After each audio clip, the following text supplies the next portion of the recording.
parti. Tu es de retour en France. Tu me diras. Bonjour à tous. Bonjour tout le monde. Bonjour.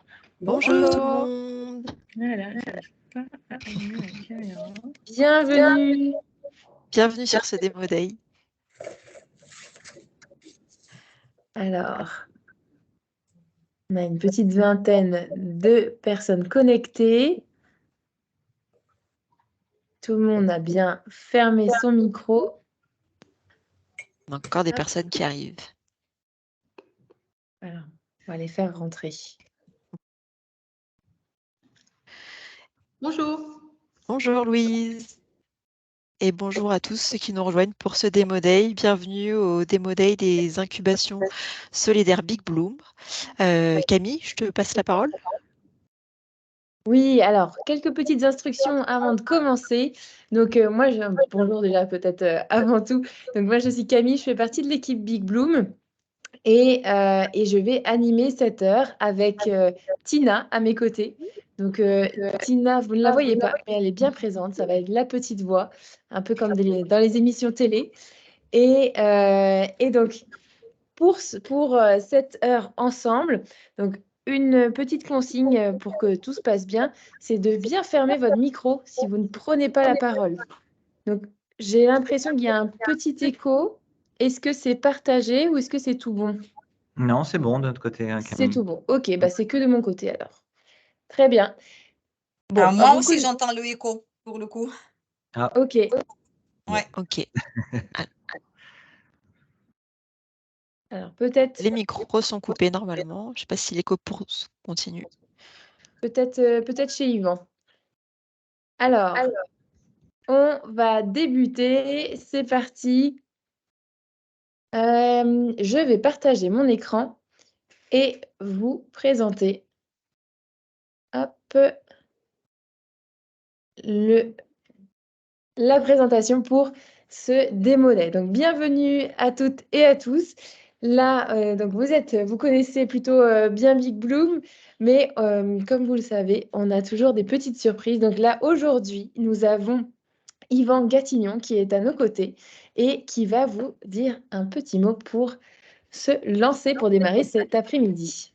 Ouais, un tout petit mot. Bonjour Camille, bonjour Tina, bonjour à toutes et tous. Salut à tous les coachs Big Bloom, ravi d'être avec vous. Alors moi, les Démo Day, c'est un de mes moments préférés dans toute la vie de Big Bloom parce que c'est le moment où on découvre le produit du travail qui a été fait par toutes les équipes lors des incubations. Et en plus, j'adore les incubations parce que l'incubation permet de passer de l'idée à sa concrétisation. Donc, on a vraiment un impact maximum lorsqu'on est dans les incubations. J'espère que vous avez vécu toutes et tous des très belles incubations, des très belles aventures et que vous en avez appris plein de choses. Donc, j'ai hâte évidemment de vous entendre là-dessus. Je vous rappelle quand même un peu de mots sur pourquoi est-ce qu'on est là tous ensemble. Hein. Donc, nous, chez Big Bloom, on croit profondément que l'intelligence collective peut changer le monde, peut rendre le monde un peu meilleur. Et on est toutes et tous face à des défis gigantesques pour rendre notre société plus juste, plus inclusive, plus durable. Ces défis, on pense qu'on ne peut pas y répondre avec simplement quelques savants fous ou quelques ingénieurs talentueux dans la Silicon Valley américaine. On pense que ça suppose que toutes et tous, ensemble, on se mobilise et qu'on trouve des solutions ensemble. Mais ça nécessite de l'intelligence collective. L'intelligence collective, ce sont des méthodes, ce sont des praticiens, donc des coachs en intelligence collective qui maîtrisent les méthodes, qui savent faciliter des groupes. C'est ce que vous avez vécu dans le cadre de cette incubation. Et on a ce plaisir toujours immense dans les événements Big Bloom de créer ces moments de rencontre. Les incubations solidaires Big Bloom sont des moments de rencontre, des moments où on travaille avec des gens qu'on rencontre juste pour les besoins de cette incubation, avec des profils différents, des parcours différents, des personnalités différentes. Et c'est cette diversité qui fait la richesse Moi, je suis ravi de savoir que vous avez vécu toutes et tous ces moments d'intelligence collective au service de l'innovation sociale. Et donc, je veux d'abord et avant tout vous féliciter d'avoir vécu cette aventure qui, en plus, j'espère, vous aura apporté plein de trucs. Voilà, donc je suis comme tout le monde, Camille, je suis impatient de découvrir les solutions qui ont été produites dans les incubations. Super. Merci Yvan. beaucoup, Yvan. Merci Yvan. Et je vais enchaîner par vous présenter les chiffres clés de l'incubation qui a eu lieu ces derniers mois. Alors, je vais partager mon écran. Hop. Est-ce que vous voyez mon écran? Parfaitement, Tina. Ok, super. Alors, ces derniers mois, il y a eu 50 participants mobilisés au bénéfice de 6 associations bénéficiaires et 4 entreprises partenaires. Donc, 6 livrables concrets ont été produits pendant ces derniers mois et accompagnés de 4 coachs Big Bloom que vous allez découvrir juste après. Quelles étaient ces incubations? Eh bien, on avait une première incubation sur la thématique de l'éducation au bénéfice de la Fondation pour l'enseignement soutenue par BNP Paribas. Ensuite, nous avons eu une deuxième incubation sur la thématique du mentorat au bénéfice de Banlieue School et soutenue par L'Oréal. On a eu également une incubation sur la thématique du décrochage scolaire au bénéfice du réseau Étincelle soutenu par Chanel. Et c'est pas fini, puisqu'on a eu également une incubation sur la thématique de l'insertion professionnelle au bénéfice d'Ares Atelier soutenu par Air Liquide, une incubation sur le handicap pour vivre et travailler autrement soutenu par BNP Paribas, et enfin une incubation sur la thématique de la petite enfance soutenue par L'Oréal au bénéfice de Guéribouilly. Merci, Tina. Et maintenant, un rapide retour sur la méthodologie de l'incubation durant ces 4 derniers mois. Donc, chers participants, vous avez vécu tout d'abord une phase d'empathie pour découvrir à nouveau le sujet, en savoir un peu plus sur les motivations de l'association. Vous êtes passé ensuite sur une phase d'idéation pour essayer de recréer, rebrasser toutes ces idées et être le plus créatif possible. Après, vous avez vécu à nouveau la phase de prototypage. Là, c'est le moment où on met les mains dans le cambouis. On teste aussi nos solutions. Souvent, c'est des moments où on se pose beaucoup de questions. Est-ce qu'on a bien fait? Qu'est-ce qu'on peut corriger? Qu'est-ce qu'on peut faire mieux? Et puis, la finalisation avec ce temps un petit peu stressant parfois pour certains de pitcher devant les collègues et devant l'association bénéficiaire. Et puis, peut-être que certains n'ont pas encore fait cet atelier-là, mais le débriefing, c'est toujours le temps qui est aussi beaucoup apprécié par les participants, puisque c'est le moment où on peut revenir sur comment ça s'est passé et aussi les apprentissages qu'on a fait à travers ces 6 ateliers. Voilà, sans plus tarder, je passe tout de suite la parole à Sophie pour son incubation avec Gribouillis. Bonjour à tous. Ah, il y a un écho. Bonjour à tous, je suis très heureuse de vous retrouver aujourd'hui. On va avoir la chance de découvrir le projet qui nous a mobilisés avec toute l'équipe L'Oréal pendant plusieurs semaines. On est très très fiers de ce qu'on va vous présenter. C'était pas simple. Il était question de trouver le modèle économique pour Gribouillis. Gribouillis est une association qui a mis en œuvre une coopérative pour proposer ses services aux entreprises, ces services de garde d'enfants à domicile, un secteur qui nous a beaucoup intéressés et aussi beaucoup challengés parce que c'est un secteur très complexe avec des aspects réglementaires, les chèques emploi-service, j'ai droit à quoi, et on a été on a beaucoup appris, j'ai envie de dire, sur ce secteur-là. Est-ce que Camille, peux-tu te partager, s'il te plaît, C'est moi qui vais le partager du coup, Sophie. Je m'en Si occupe. vous voulez, je veux bien. Donc, pour vous montrer à quoi on a abouti. Notre enjeu était, Gribouillis a construit cette offre BFF, mais aujourd'hui, donc, elle connaissait le service qu'elle voulait rendre, à savoir des heures de garde d'enfants à domicile, mais elle avait besoin de marketer son offre et aussi de la simplifier. puisque quand on a essayé de comprendre comment ça fonctionnait, il nous a fallu un petit moment, et tant par la complexité c'est du B2B2C que par la difficulté de clarifier l'offre de service qui est très riche. Donc, la première chose que vous voyez, donc, on a réussi à aboutir sur plusieurs points dont on est assez satisfait. Donc, d'abord, on a créé l'offre et on l'a simplifiée. L'offre entreprise aujourd'hui que BFF va pouvoir présenter s'articule de manière assez ludique autour d'un système d'acquisition de points. Fini Weight Watcher, fini, là vous achetez des points BFF qui vont vous donner des droits à des heures de garde. Un point BFF égale une heure de garde classique, et ce qui fait la force de BFF, 2 points vous permettent de bénéficier d'heures de garde d'urgence qui sont la réalité pour beaucoup de collaborateurs. Et l'entreprise ainsi a la possibilité d'offrir à ses collaborateurs de la souplesse professionnelle, d'une facilité, avec quelque chose finalement d'assez simple à comprendre. Pour aller plus loin, en plus de cette première clé d'entrée qu'on a mis en œuvre donc avec ces points, on a créé 2 formules spécifiques pour rester dans l'esprit coopérative, dans l'esprit engagement, qui fait vraiment la force de Gribouillis et donc de BFF, à savoir, on n'est pas sur un service classique, mais bien sur un service de l'économie sociale et solidaire. Et donc, la première offre qu'on va pousser au maximum est une formule pour rejoindre la BFF Family et devenir sociétaire de la coopérative. Donc, cela va permettre à l'entreprise d'adhérer non seulement au niveau du service, mais bien au-delà, d'adhérer au niveau des valeurs, de soutenir financièrement BFF d'une certaine manière en s'engageant, mais aussi de participer au processus de décision et même d'alimenter un fonds de solidarité pour les familles dans le besoin, ce qui est vraiment l'esprit de Gribouillis qu'on n'a pas voulu perdre et qu'on retrouve dans cette offre BFF. Pour la rendre un peu attractive, on s'est dit aussi que les services seraient à tarif préférentiel et le point serait 10% moins cher quand on est sociétaire.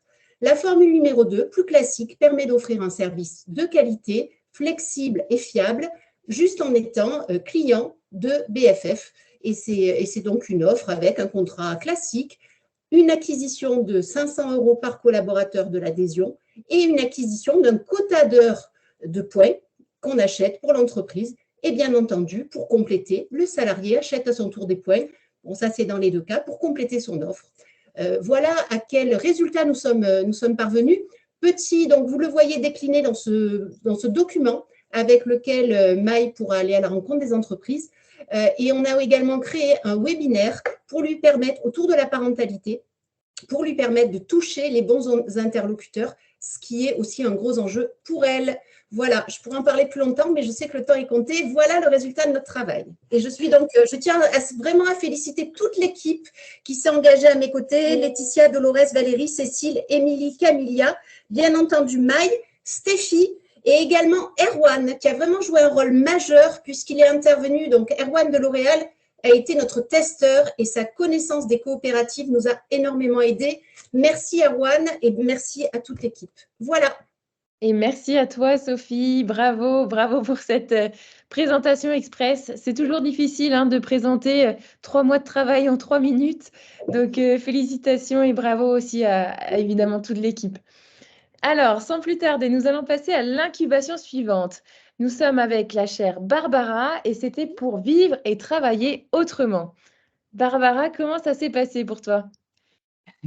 Bonjour à toutes, bonjour à tous. Donc, je suis Barbara, je représente Big Bloom Strasbourg et j'ai eu le plaisir de travailler pour l'association Vivre et Travailler Autrement. Alors déjà, pour que vous sachiez, l'association Vivre et Travailler Autrement, j'en profite pour saluer Audrey qui représente l'association aujourd'hui. L'association accompagne des adultes autistes, notamment sur les sujets de l'inclusion professionnelle. Et ce sont 8 participants de BNP Paribas, j'en vois quelques-uns au passage, donc Valentin, Emmanuel, Nathalie, Alena, Mohamed, Widad, Colomba et Lauriane. Je crois que Lauriane, Alena, il me semble avoir vu Mohamed sont connectés. Et cette belle équipe a mis au point le dispositif. Ah oui, pardon, il faut peut-être partager la slide en fait. Camille ou Tina, si tu veux bien. On fait ça tout de suite. Merci beaucoup. Ça sera plus simple. Merci. Donc, le dispositif, le voici. Il s'appelle « J'irai visiter VETA ». Il faut savoir que cette incubation, ce mécénat apprenant n'est pas terminé. On en est au 4e atelier. On va le tester la semaine prochaine. Ce dispositif consiste à embarquer toutes les parties prenantes dans un nouveau projet. Un projet VETA, c'est quoi? C'est un dispositif dans lequel il y a un emploi, un hébergement et un accompagnement social pour une personne autiste.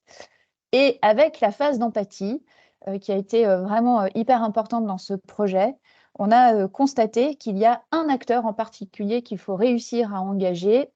Vous le savez, le financement, c'est le nerf de la guerre. Eh bien, le financeur, en l'occurrence, ce sont les ARS, les agences régionales de santé. Et donc, le dispositif consiste en une réunion d'une demi-journée qui est structurée. Donc, tout le support de présentation a été préparé avec des témoignages, des séquences vidéo, des choses qui existent, des choses aussi qu'il va encore falloir créer. Du coup, Audrey découvre un peu en même temps, c'est un avant-test un peu particulier aujourd'hui. Le but étant de réunir les différentes parties prenantes, donc des acteurs qui ont déjà déployé le dispositif, des agences régionales de santé, des entreprises qui ont déployé le dispositif, avec des entreprises prospects et des agences régionales de santé qui ne se sont pas encore lancées dans le projet. Pour aider VETA à bien préparer ces réunions, il va y avoir un guide de présentation qui permettra de bien se préparer et également un mémo pour bien préparer l'entreprise prospect qui souhaite déployer le dispositif. Donc, tous ces outils sont prêts à être testés. On verra la semaine prochaine si VETA est satisfaite de ce prototype. Qu'est-ce qu'on peut dire dans ce projet? On est en plein dedans, donc il y a encore un petit peu de travail. En tout cas, c'est vraiment la séquence d'empathie qui aura été structurante dans ce projet. Bon, comme souvent, vous me direz, mais là, ça a permis de mettre le doigt sur un élément qui n'avait peut-être pas été repéré en amont. On pense qu'on a une solution qui tient bien la route. En tout cas, on a une équipe qui est très engagée et puis qui a hâte de tester et de voir la réaction de VETA la semaine prochaine. Voilà ce qu'on peut dire sur ce beau projet. Merci Barbara et bravo, hein, c'est déjà bien avancé pour un projet qui n'est pas encore terminé, donc félicitations. Alors Barbara, on va rester avec toi puisque tu es aussi sur l'incubation de la Fondation pour l'enseignement. Est-ce que tu peux nous en dire plus? Alors, oui, je peux. La Fondation pour l'enseignement. Alors là, on part en Belgique. C'est une association belge qui accompagne les jeunes vers l'emploi. Alors, je résume, hein, pardon Gaëlle qui représente l'association qui est avec nous aujourd'hui. Ce sont là aussi 8 participants de BNP Paribas qui ont travaillé. Ce n'est pas la même équipe. Elle est composée, celle-ci, de Karine, Sophie, Caroline, Jean-Daniel, Laurence, Aaron, Marie et Johanna. Certains d'entre eux sont d'ailleurs en Belgique et certains sont connectés aujourd'hui. Et ils ont imaginé cette solution que vous voyez à l'écran qui s'appelle #stéréotype planifie ton avenir. Donc, il s'agit d'un calendrier pour aider des professeurs dans les écoles à lutter contre les stéréotypes liés aux filières techniques auprès des jeunes de 14-15 ans. Donc, l'idée, c'est de réconcilier les jeunes avec les métiers de ces filières techniques. Alors, qu'est-ce qui a tout été imaginé? Alors, c'est une équipe qui a été particulièrement productive. On a évidemment une trame de calendrier avec tous les mois de l'année. On a un modèle pré-rempli. Vous voyez un petit peu sur l'écran à droite. L'idée, c'est de prendre des métiers, des filières techniques, de prendre des métiers qui ne sont pas connus par les jeunes, qui sont techniques, de montrer quels sont les débouchés qui sont possibles, quels sont les parcours de formation, quelles sont les aptitudes, quels sont les stéréotypes qu'on peut avoir et puis comment est-ce qu'on fait justement pour les lever. Le lien avec les matières enseignées par les professeurs dans ces écoles et d'autres détails sur ce modèle. Et il y a évidemment un mode d'emploi qui a été prévu pour que les professeurs puissent bien prendre en main ce fameux calendrier. Il y a une matrice qui croise les matières enseignées par les professeurs, les secteurs techniques, les métiers dans ces secteurs techniques les métiers qui sont en tension, c'est-à-dire ceux sur lesquels il y a particulièrement des débouchés, et il y a un lien avec ce que l'on appelle STEM, c'est-à-dire, je ne sais plus, mais peut-être que Gaëlle aura l'occasion de le dire tout à l'heure. Bref, c'est tout ce qui est lié au secteur technique. Mathématiques, engineering. Voilà. Voilà. Sciences, mathématiques, technologie, engineering. Merci Gaëlle. Cette matrice doit permettre au professeur de choisir la page du calendrier qu'il va remplir avec ses élèves et les stéréotypes sur lesquels il va travailler. Il y a, vous voyez tout en bas, un tableau de bord qui a été imaginé, qui sera posé en salle des professeurs pour que les professeurs puissent entre eux suivre l'avancée de la réalisation de ce calendrier. Et ils pourront également partager les bonnes pratiques, partager leurs expériences respectives pour s'entraider dans la réalisation de ce projet. Et enfin, un cahier d'orientation qui, lui, sera remis aux élèves.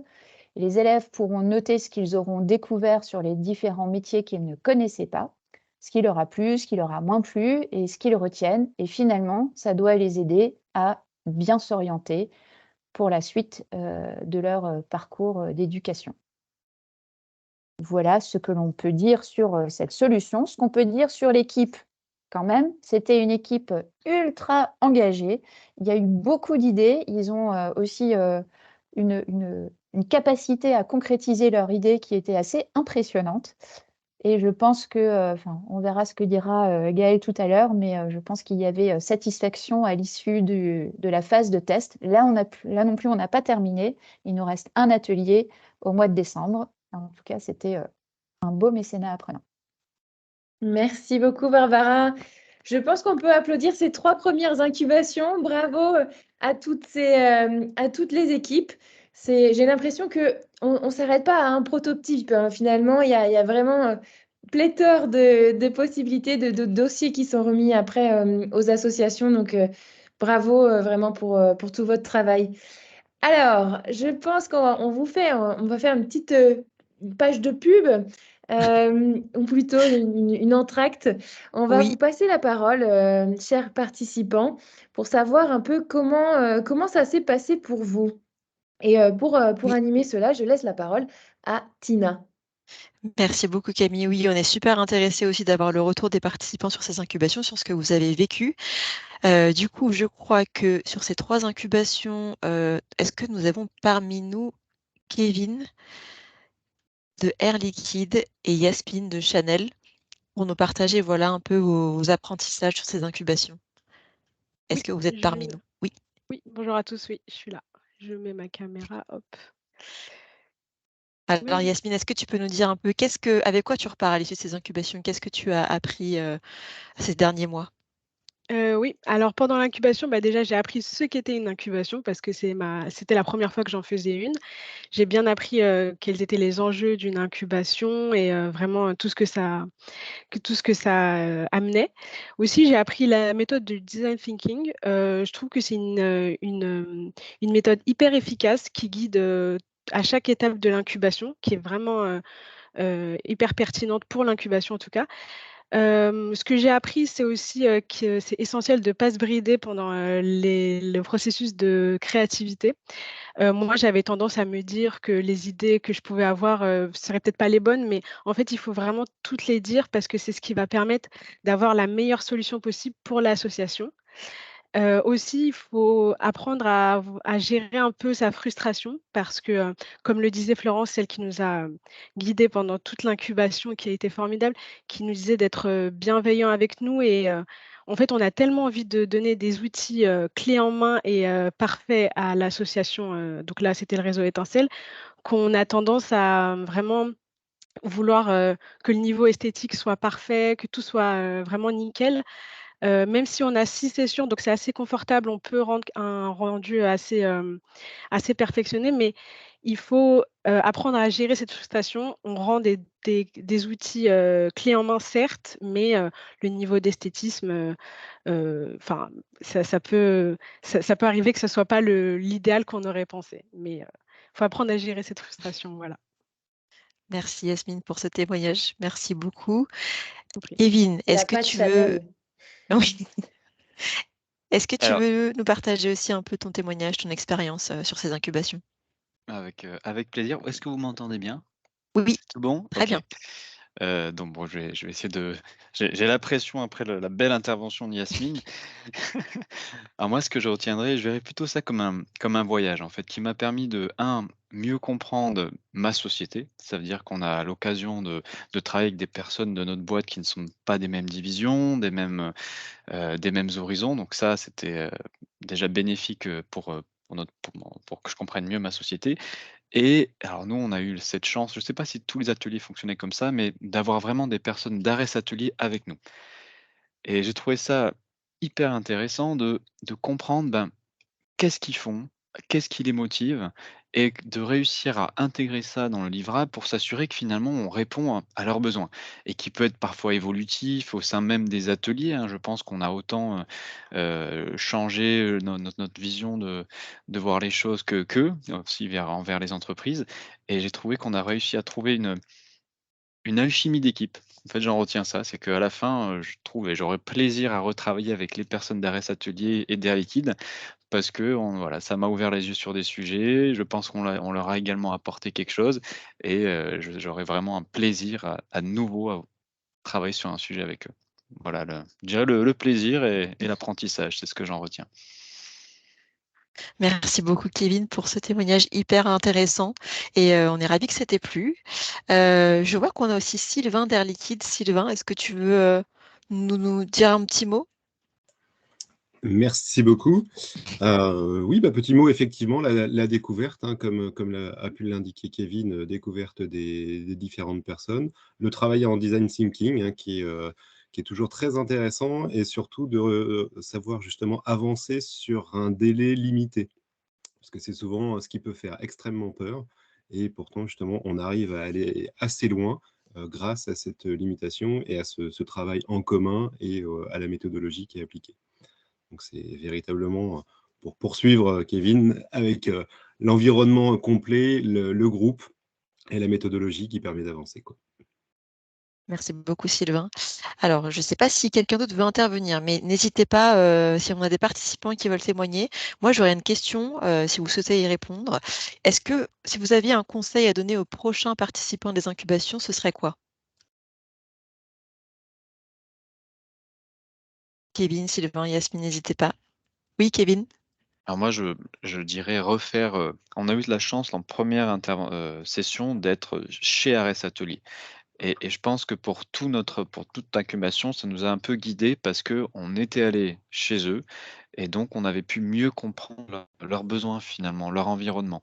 Et si, j'ai trouvé enfin, je ne sais pas si c'est quelque chose que vous faites tout le temps, mais si c'est possible, gardez-le. Parce que ça nous a vraiment aidés, nous, à partir sur le bon pied et à comprendre de ce qu'on attendait de nous. Mmh. Merci, Kevin. D'autres conseils, Yasmine, Sylvain? Oui, oui, donc moi je pense, si je pouvais te donner un seul conseil, ce serait, durant la période de testing, non de témoignage, essayer de poser le plus de questions aux témoins de l'association. Par exemple, nous c'était le réseau Étincelle et aussi il y avait, des personnes qui étaient en lien avec le réseau Étincelle. Vraiment leur poser le plus de questions possible. Ça va vraiment permettre d'avoir une compréhension approfondie, du défi et ça va vraiment aider à, donner des livrables, le plus précis possible. Donc ça serait l'un des conseils que je donnerais, à ceux aux prochains participants. Mais aussi, pendant le testing, là, c'est le moment de prendre toutes les critiques, constructives des personnes en compte parce que ça va vous faire, gagner un temps, vraiment considérable et ça va vous permettre de donner des outils, plus qu'efficaces. Vraiment, nous, en tout cas, on a eu Mmh. des conseils et des critiques, hyper pertinentes et ça nous a permis de donner des outils, clés en main. Voilà. Merci beaucoup, Yasmine, pour ces précieux conseils. Je sais que parmi nous, nous avons aussi Alena de BNP Paribas. Alena, est-ce que tu aurais un petit conseil à donner aux prochains participants des incubations? Alors, le conseil peut-être, c'est de pouvoir se libérer du temps pendant, parce que c'est vrai que nous ne sommes pas très nombreux pour travailler sur les projets. Et c'est mieux si on peut travailler ensemble et être le plus efficace possible pour trouver et enfin sortir un projet. Voilà. Et puis aller Merci. haut la main parce que c'est super intéressant. On apprend beaucoup de choses. Voilà, il faut pas avoir peur, c'est sûr. Merci Hélène de ne pas avoir peur, c'est un très très bon conseil.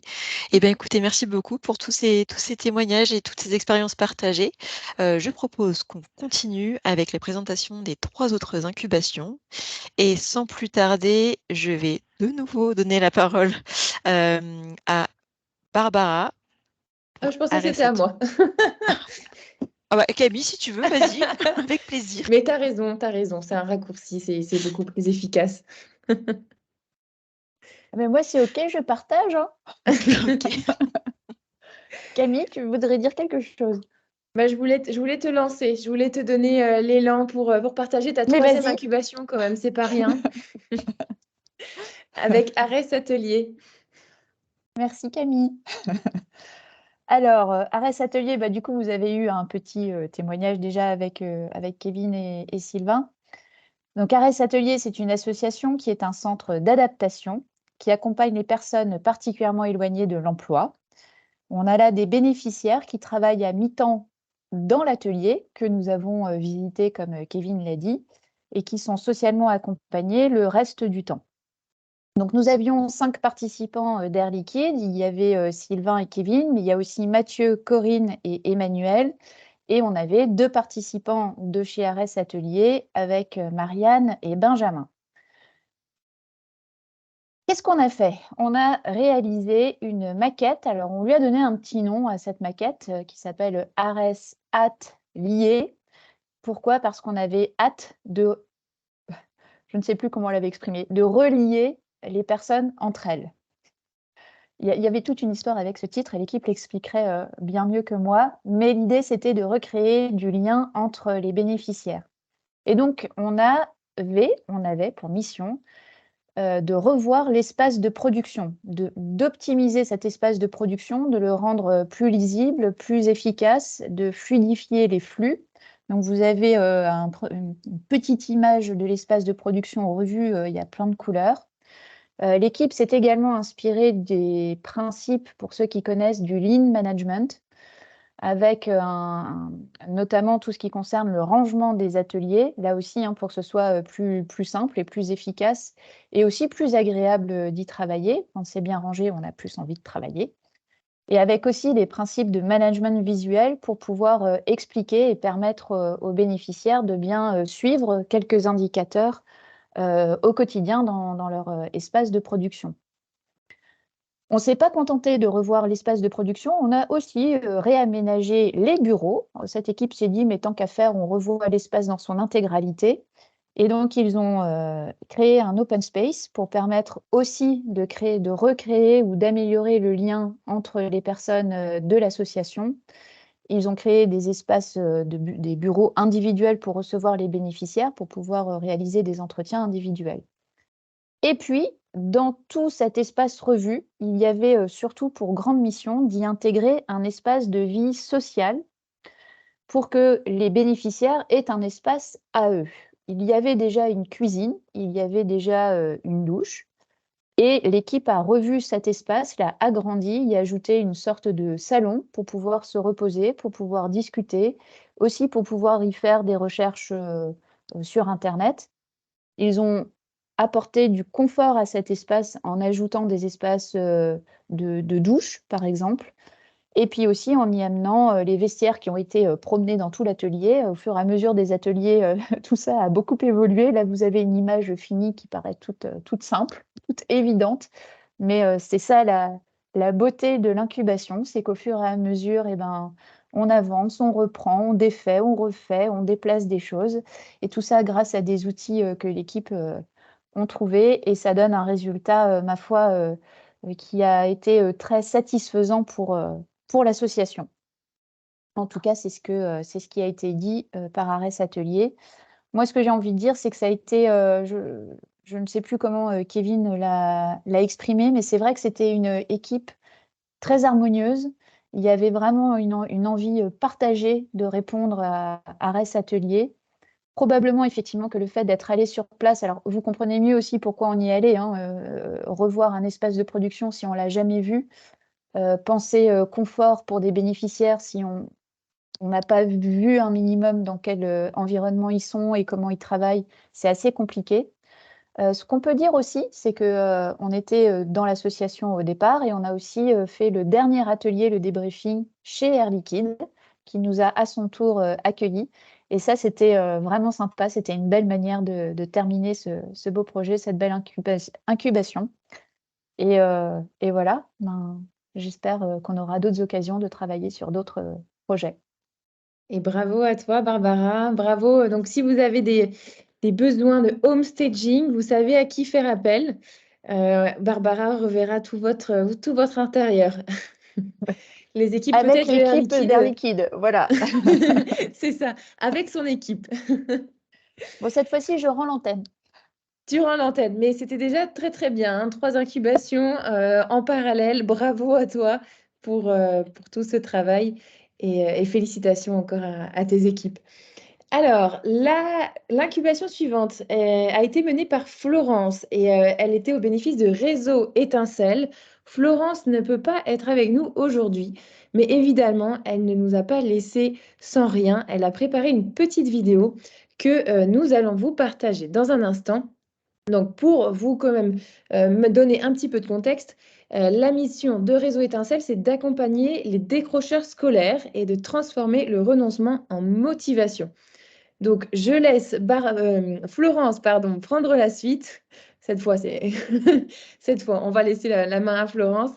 Et c'est parti pour le partage. Tina, si tu peux nous lancer la vidéo.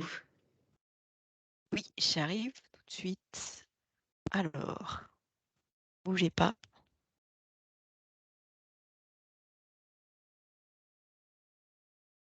Attendez, je recommence. Hop, hop.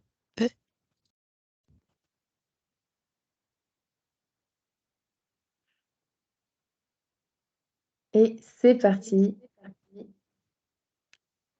suis Florence Hale et j'ai 3 minutes pour vous parler du résultat de 3 mois de travail. Enfin, plus exactement, 6 ateliers de 3 heures qui ont permis à l'équipe d'incubation de produire des livrables, un dispositif plus 3 outils pour le réseau Étincelle.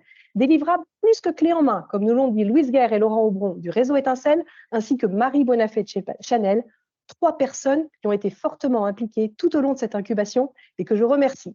Suite au défi du hackathon, notre projet à incuber était le suivant: identifier, contacter et motiver des mécènes actuels afin qu'ils deviennent ambassadeurs et les outiller pour convaincre de nouveaux mécènes du secteur industriel, PME, PMI et ETI. Notre mission était donc de créer un dispositif pour transformer ces mécènes en ambassadeurs et créer des outils clés en main pour convaincre ces ambassadeurs et les outiller pour convaincre même de nouveaux mécènes. Le pari est réussi, puisque vendredi dernier, nous avons présenté à Louise et Laurent un dispositif, celui de la Grappa, que vous voyez à l'écran, et 3 outils, clés en main pour le réseau Étincelle et pour leurs futurs ambassadeurs. Vous voyez ce système de Grappa qui va encourager chaque mécène à pousser les portes de son propre réseau pour étendre la grappe. Nous avons construit un programme en 3 étapes. Première étape, la naissance de la grappe, une soirée organisée par le réseau Étincelle où chaque ambassadeur va convier un mécène potentiel. Deuxième étape, faire grandir la grappe à travers un rendez-vous régulier, une fois par trimestre. Chaque ambassadeur organise un tour de rôle, une table ronde et convie de nouveaux mécènes. Troisième étape, soigner, consolider la grappe avec différentes propositions d'engagement pour les futurs mécènes. Premier outil que vous voyez à l'écran en bas à gauche, un pitch à l'oral, mais dont on a écrit le texte, avec un wording qui a été pensé pour être impactant et donner envie, qui va permettre au réseau Étincelle de s'adresser au téléphone, en visio ou en présentiel, à ces mécènes actuels pour les convaincre de devenir ambassadeurs. Il va être important que le mécène, futur ambassadeur, sente que le réseau Étincelle va être là pour l'accompagner et l'outiller dans son nouveau rôle avec une solution clé en main pour lui. Alors, deuxième outil, une plaquette à destination de ce mécène qui va être envoyée suite à l'échange téléphonique ou l'échange en face à face. Dans un second temps, si le mécène accepte de devenir ambassadeur, on va l'outiller avec un troisième outil, le kit ambassadeur que vous voyez en bas à droite. Tout y est, ces documents sont extrêmement complets avec des argumentaires, comment convaincre les futurs ambassadeurs, des templates de mail, des kits de communication, des témoignages, les bénéfices, les différents types d'engagements possibles, le fonctionnement de la GRAPPA, sont des documents qui ont beaucoup plu au réseau Étincelle, qui nous a dit vouloir les utiliser tels quels. Alors bravo à l'équipe d'incubation, Yasmine, Tania, Eva, Ségolène, Chanel et Philippe. Les participants m'ont dit leur fierté d'avoir répondu aux défis du réseau Étincelle en un temps record en expérimentant cette méthodologie du design thinking. Fierté d'avoir créé une cohésion dans le groupe, d'être sortis de leur zone de confort, d'avoir compris le besoin, intégré leur feedback. Et puis, ils m'ont surtout confié leur joie d'avoir été utiles et d'avoir eu de l'impact. Parce que c'est bien cela dont il s'agit, l'impact. L'impact que les participants ont eu avec cette incubation, l'impact que le réseau Étincelle va avoir sur ses mécènes, l'impact que ces mécènes comme Chanel vont avoir sur leur propre écosystème et puis au final, l'impact sur les bénéficiaires, les jeunes en décrochage scolaire. Bref, un impact exponentiel tel une étincelle qui se propage. Alors, continuons tous ensemble par nos actions avec Big Bloom, avec le réseau Étincelle, avec Chanel, avec toutes les associations et entreprises présentes ici et les futures. Continuons à avoir de l'impact, à propager l'étincelle pour créer un monde meilleur parce qu'on en a bien besoin en ce moment. Je vous remercie. Et bravo à Florence pour son impact à l'oral. On est tout de suite embarqué. On ne saurait même pas on se rend même pas compte qu'elle est même pas là. Donc bravo à elle, bravo à toute son équipe pour ce super projet. C'était assez impressionnant de voir ces grappas là qui progressent. Donc bravo vraiment encore à cette incubation. Alors, last but not least, nous allons terminer les présentations de ces 6 incubations avec notre chère Léa qui était là avec l'incubation pour Banlieue School. Léa, est-ce que tu peux nous en dire plus? Oui, tout à fait, Camille. Alors, Tina, je vais te demander de laisser un peu le suspense avant de montrer le prototype réalisé. Déjà, voilà, on a commencé par L'Oréal, on finit par une incubation L'Oréal. Et j'aime bien en storytelling revenir un peu sur les bases. Donc, effectivement, en mai dernier, le défi, c'était d'imaginer une façon innovante d'attirer de nouveaux mentors venant d'entreprises. Et nous, on avait un livrable très applicable qui était l'élaboration d'un quick hackathon pour permettre la rencontre entre mentor et mentoré. Et ce que j'adore en incubation, c'est que tout est toujours remis en question pour assurer vraiment le meilleur besoin. Donc c'est ça qui a été fait vraiment pendant cette incubation. Il y a eu pas mal de rebondissements. Ce que je peux vous dire, c'est qu'il y avait dans cette équipe l'envie de garder justement cette rencontre entre mentor et mentoré, l'envie de garder cette posture un peu égalitaire en fait entre des salariés d'entreprise qui découvrent des jeunes et des jeunes qui découvrent le milieu de l'entreprise. Mais ils se sont dit, parce que justement eux-mêmes salariés, que faire un hackathon même en 4 heures, ça prend peut-être un peu trop de temps. Et il n'y avait pas de communication prévue pour inviter justement les salariés à se rendre sur ce Mentor Day. Et donc Tina, roulement de tambour, on va découvrir ensemble le proto clé en main qui a été fait pour le Mentor Day. Et donc, comme vous le voyez se faire à l'écran, c'est vraiment cette organisation clé en main du Mentor Day. Donc avec 2 livrables forts. Le premier, c'est cette campagne de communication print et mail. Print, donc en fait, elle sera dans tous les lieux d'affichage clés de L'Oréal, donc les ascenseurs, les halls, etc. Et puis aussi le mail que vous voyez notamment avec la vidéo de Audrey qui est une volontaire chez Banlieue School. Donc, pour vraiment expliquer ce que c'est le mentorat et donner envie. Et en plus, on a pu travailler avec Stéphie, donc qui travaille chez L'Oréal pour justement garder la même typologie de communication et vraiment donner envie aux salariés de s'investir. Ce qui est intéressant dans ce proto-communication, les points forts, c'est vraiment deviens le mentor que tu es. Donc, ce qu'a identifié l'équipe, c'est que tout le monde peut devenir mentor, peu importe son âge, peu importe son expérience. Et ça, ils l'ont compris parce qu'au sein même de l'incubation, il y avait des profils très variés. Donc, on avait des personnes qui étaient en stage chez L'Oréal, d'autres qui avaient plus d'expérience. Donc, vraiment, c'est cette diversité qui a créé ce prototype. Et puis, il y a cette logique d'ambassadeur que vous voyez sur le côté, avec venant du top management. Alors, c'est en cours d'identification. On a mis Erwan à ce stade, mais peut-être que ça va un peu évoluer. Et le but, c'est vraiment de représenter les valeurs d'engagement de L'Oréal et puis l'exemplarité qui donne envie d'être suivi. Et ça, on l'a compris avec le témoignage. Le contenu de l'événement, c'est aussi ça qui a été fait. Donc, ça va être une matinée qui va aussi entre convivialité et information. Et concrètement, ça va être 2 créneaux d'1 heure proposés dans la matinée. Et puis, le reste du temps, il va y avoir un buffet, une sorte de temps off et convivial. Et donc, ce qui est intéressant sur ce moment, c'est vraiment ce trinôme entre un mentor et 2 mentorés.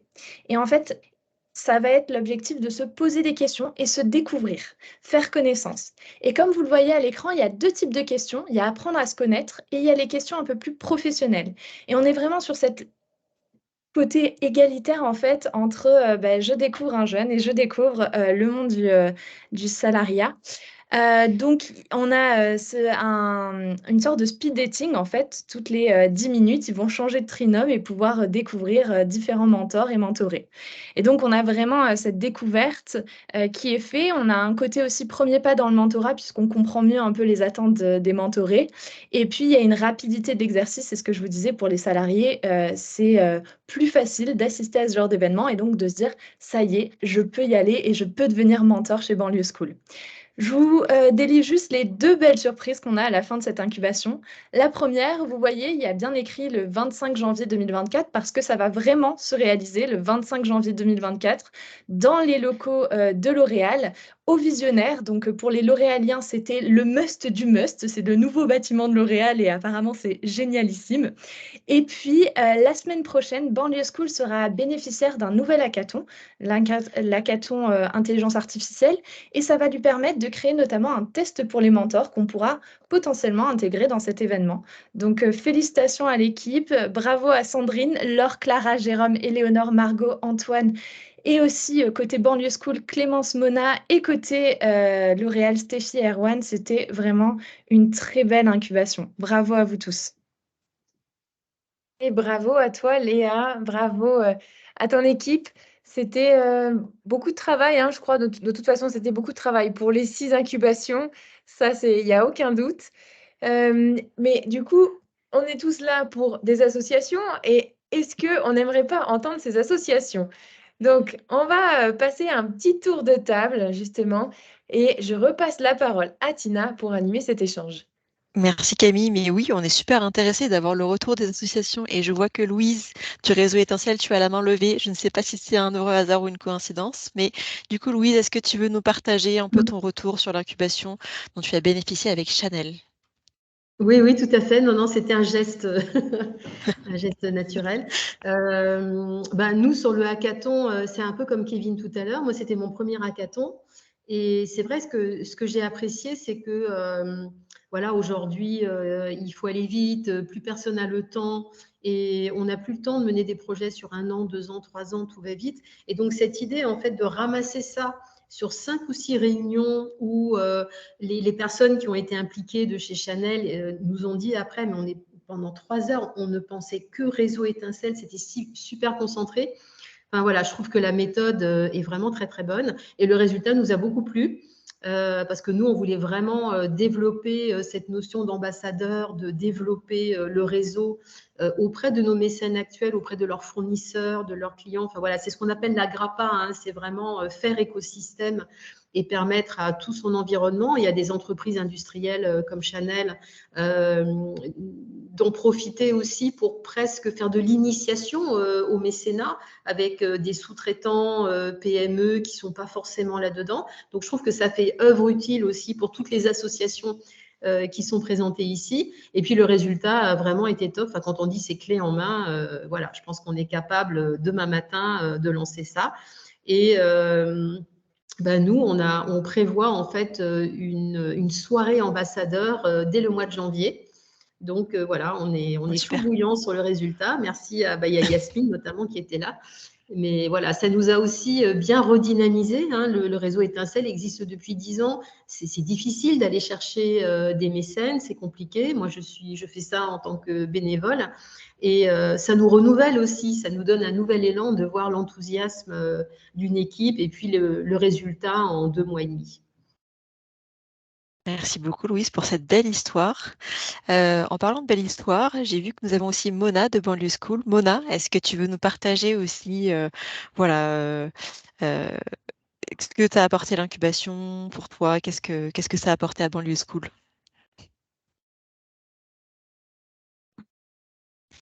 Vous m'entendez? Oui, très bien. Ok, super. Merci. Bonjour à tous. Alors pour nous, l'incubation a été une super expérience. C'est aussi l'occasion de pouvoir parler à des potentiels mentors, donc qui ont pu partager justement leurs craintes, les freins et aussi ce pourquoi ils auraient envie de faire partie de l'aventure.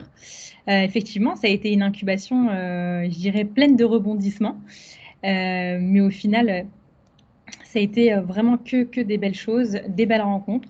Et surtout, pour nous, le moyen de pouvoir rendre possible une action concrète qui se déroulera dès le mois de janvier et qui réunira des salariés, des collaborateurs du groupe, mais aussi pas mal de jeunes de Lille et d'Île-de-France. Donc, super belle expérience et trop hâte de commencer cet événement. Donc, trop bien. Merci à tous et merci à Big Bloom pour cette super opportunité. Merci beaucoup, Mona. Et je vois que nous avons aussi Audrey de Vivre et Travailler Autrement. Audrey, est-ce que tu as un petit mot à nous dire aussi? Bonjour tout le monde. Mais je vois que ça a été rebondissement sur rebondissement dans toutes les assos. Donc, ça doit faire partie du hackathon.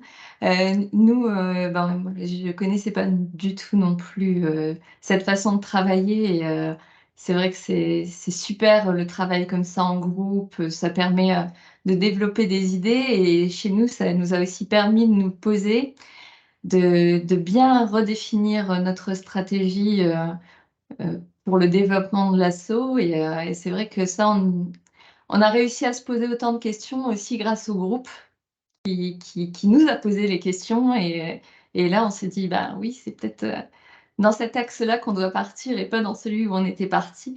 Donc, non, c'est une très belle équipe qu'on a eue. J'ai hâte de voir le résultat parce que nous, on n'a pas encore vu. Mais c'était des bons moments. Ravie d'entendre ça. Merci beaucoup, Audrey. Malheureusement, nous n'avons pas l'association RS Atelier parmi nous, mais je crois qu'ils nous ont partagé un témoignage écrit. Barbara, est-ce que tu souhaites nous le partager? Oui. Alors, en fait, l'équipe est en séminaire aujourd'hui, donc c'est pourquoi il n'y a personne qui est disponible. Donc, ils m'ont par contre tous écrit, donc je vous livre plutôt le témoignage de Maëlys, qui dirige ce projet. Alors, elle m'écrit, si je devais répondre aux questions posées, je dirais 1. Que l'incubation a permis à l'équipe de s'unir autour d'un projet commun, de questionner notre organisation et de prendre de la hauteur par rapport à nos pratiques. Et comme conseil, je dirais de bien identifier son besoin en amont de l'incubation. C'est lui qui fixe le cap. Et faire confiance en la force du design thinking. Également, inviter les participants sur site pour qu'ils comprennent mieux notre réalité. Je sais que vous y croyez aussi. Voilà, et ils s'excusent tous les 3 platement de ne pas pouvoir être là. Et on Merci les en tout pardonne cas de nous avoir partagé ça. bienveillamment. On leur pardonne, tout à fait. Et d'ailleurs, en parlant de conseils, est-ce que Louise, Audrey ou Mona, vous auriez des conseils pour les prochaines associations qui bénéficieront d'une incubation? Oui, alors moi, je vais partager 2 conseils. Le premier, c'est effectivement de définir quand même un projet relativement précis. Nous, par exemple, c'était développer un réseau d'ambassadeurs, de mécènes dans le secteur de l'industrie. Donc, ça permet quand même de bien cibler.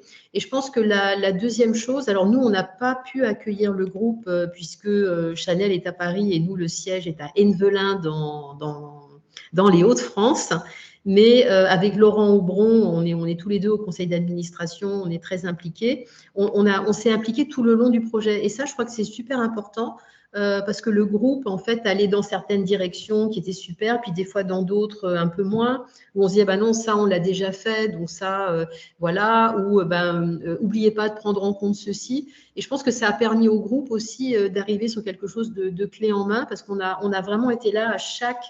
comment vous appelez ça, à chaque séance de hackathon à la fin, pendant un quart d'heure, 20 minutes, voilà, le groupe avait des questions complémentaires et je pense que c'est grâce à ça aussi que le résultat est aussi bien et même beau graphiquement et surtout clé en main et complet. Enfin, voilà, il n'y a rien qui manque. Voilà, c'est le conseil que je donnerais. Merci beaucoup, Louise. Et je sais que nous avons aussi d'autres associations avec nous. On a notamment Maïmonatou de Guéribouilly et Gaëlle de la Fondation pour l'enseignement. Est-ce que vous voulez dire un petit mot sur le fait d'avoir bénéficié de cette incubation? Je vais peut-être me lancer alors. Bonjour tout le monde. Maïmonatou de Gribouilly. En tout cas, c'est vrai qu'en ce moment, on parle beaucoup de petite enfance dans l'actualité, etc. Et ce que j'ai trouvé particulièrement touchant, c'était vraiment l'engagement quand même des collaboratrices qui ont vraiment donné de leur vécu, de tout pour s'approprier le sujet, essayer de faire avancer effectivement nos enjeux qui sont vraiment d'être visibles, compréhensibles, simples face aux entreprises. Et là, on arrive, je pense, au bout d'un process qui était important pour nous, parce que c'est vrai que ça fait longtemps qu'on a cet enjeu de commercialisation de nos services. Et donc, c'est hyper rassurant là de se dire, bon, tout le monde est passé dessus, à travailler énormément. Et que là, en fait, la balle est dans notre camp. C'est à nous maintenant de pouvoir faire de démarcher et de pouvoir convaincre. Mais voilà, c'était un processus en tout cas très important et très humain.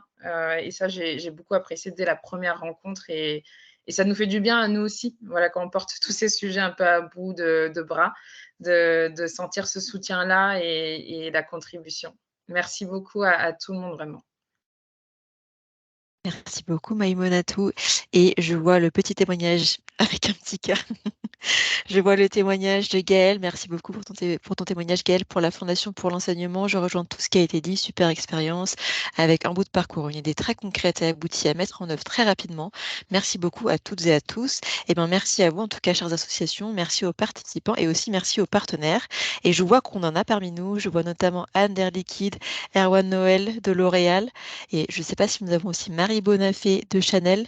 Voilà, est-ce que vous voulez dire un petit mot un peu sur le fait de soutenir ces associations à travers des incubations qui se lancent? Moi, je veux bien. Oui, voilà, non, moi, je suis ravie de pouvoir, en effet, les incubations, ça permet de faire la continuité du hackathon égalité des chances. Et c'est toujours assez impressionnant de voir en si peu de temps, en effet, la qualité des solutions proposées. Comme a pu le dire Barbara et Kevin et Sylvain, c'était des équipes très riches où on peut voir justement la force de l'intelligence collective, comme l'a mentionné Yvan au début. Et c'était super de voir un petit peu ce qui se passe dans le monde de l'entreprise, de faire des propositions, tout en prenant en compte aussi le milieu associatif. Donc, je pense que c'est très riche à tous les niveaux, au niveau de la méthodologie, et de pouvoir contribuer aussi, aider l'association à se développer. Donc, pour nous, c'est toujours très riche de pouvoir participer. Donc, je remercie vraiment tous les participants, Arès et puis Barbara Big Bloom, qui a su aussi encadrer avec, et je ne savais pas qu'il y avait aussi les 2 autres incubations en parallèle. Donc bravo. Merci beaucoup, Anne. Erwan, est-ce que tu veux dire aussi un petit mot sur l'importance de s'engager dans ces incubations? Bonjour tout le monde. Je voudrais remercier du fond du cœur nos 2 coachs, Sophie et Léa, parce que la qualité des livrables, c'est vraiment bluffant. Merci beaucoup à tous les volontaires, collaborateurs et collaboratrices de l'Oral pour votre engagement dans ces 2 incubations en parallèle. Je suis très fière de ce qui a été produit et je sais que ça va servir aux associations puisque c'est vraiment clé en main. Et moi, je vous invite du coup à 2 choses. La première, c'est nous, chez L'Oréal, on est convaincus que le projet de Maï Gribouillis et son offre commerciale BFF, c'est ce qu'il faut pour accompagner la parentalité en entreprise et faciliter la garde d'enfants. Donc moi, je vous invite tous à contacter Maï pour mettre en place BFF dans vos différentes structures. Et la deuxième chose que je voulais vous dire, c'est que si ce n'est pas déjà fait, ben, je vous invite à démarrer une démarche sur le mentorat dans vos entreprises, parce que le mentorat, ça peut changer la vie des jeunes. Parfois, un mot, une petite phrase, ça peut complètement changer leur avenir professionnel. Et pour le vivre en tant que mentor, je peux vous dire que le travail des associations de terrain est formidable pour accompagner tous ces jeunes. Et nous, on a une responsabilité envers ces jeunes pour les aider à mieux définir leur parcours professionnel. Donc, appelez Mona, appelez Maï, lancez BFF et lancez du mentorat si ce n'est pas déjà fait déjà dans vos entreprises. Un grand merci, Erwan, pour ces petits mots que tu nous dis. Eh bien, écoutez, il est 15h. Voilà, on a tenu dans les temps. On avait 6 incubations à vous partager, mais c'est super. Camille, est-ce qu'on a un rendez-vous à donner? Oui, le rendez-vous, c'est janvier 2024 pour le lancement des 3 prochaines incubations qui vont donc débuter, soutenues par L'Oréal. Et il y en a 2 aussi qui vont avoir lieu, soutenues par Chanel. Donc, rendez-vous en janvier. La présentation, ça sera après en avril. On a encore un petit peu de temps d'ici là. On vous envoie toutes les informations par email. Et d'ici là, on vous souhaite de très bonnes fêtes, une belle fin d'année à tous. Et puis Et voilà, on avant de espère vous terminer, revoir peut-être. bientôt. Oui, tout Il à y a fait. une Mais petite avant photo. une petite photo, ça peut être bien. Donc, si vous avez la possibilité d'allumer vos caméras, de lever vos mains, de sourire, enfin voilà, comme vous voulez, pour immortaliser ce moment. Je vais prendre la photo dans 3, 2, 1. Encore une fois, 1, 2, 3.